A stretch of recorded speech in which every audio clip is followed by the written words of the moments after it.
Okay guys, so I'm going to make a little bit of a vid here, a little bit of a disclaimer about what I'm doing with this gasoline setup, because I've had a lot of people go, oh, had I known that, I could run for dollars and cents years ago. Well, I wouldn't really suggest doing this with an engine you want to keep or that you care about or that was expensive.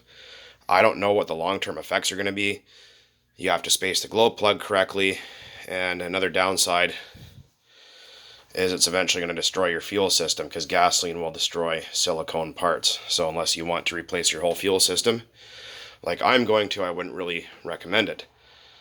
That being said, like I mentioned before, I don't know if it's going to detonate, if it's going to overheat, blow up, seize up. I have no idea. So tuning issues that you guys saw it not running, well, I've never done this before either.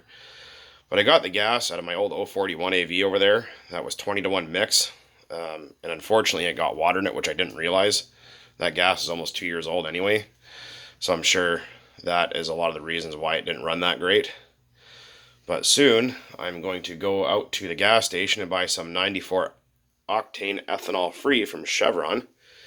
Mix that at 14-to-1 and go from there and see if I can get it to run better.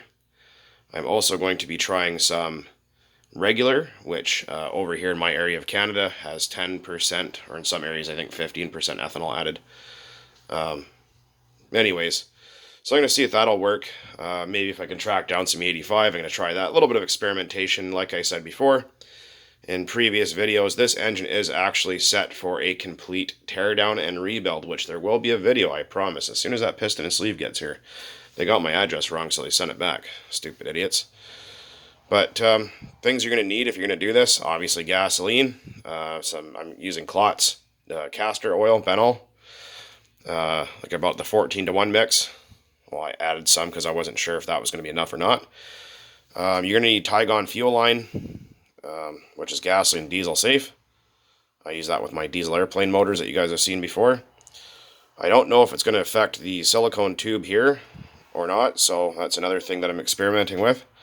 But like I said, the gasoline will eventually eat the seals in your tank and destroy them, because they are silicone. So if you guys can find maybe rubber or something, if you guys want to try this. Like I said, this tank is being replaced, carbs being rebuilt. So, like I mentioned, you're doing so at your own risk. So, hate to crush your expectations, but I wouldn't recommend going out and doing this just to save a couple bucks. I mean, you guys live in the States, nitro, you guys pay 25 to 30 bucks a gallon. We pay almost 60 bucks Canadian here. So, feel lucky, you know.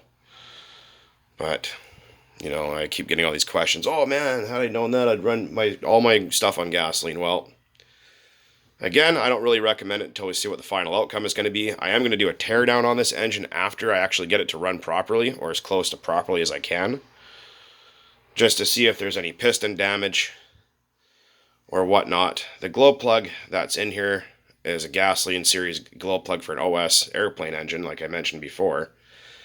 And they are recommending 50-to-1, but that's a completely different engine. I'm sure the sleeve and piston are different. I'm sure there's a lot of different things. So this is kind of uncharted territory here. But anyways, guys, you will see more about it at a later date, like I mentioned. Signing off for now. Thanks for watching as always.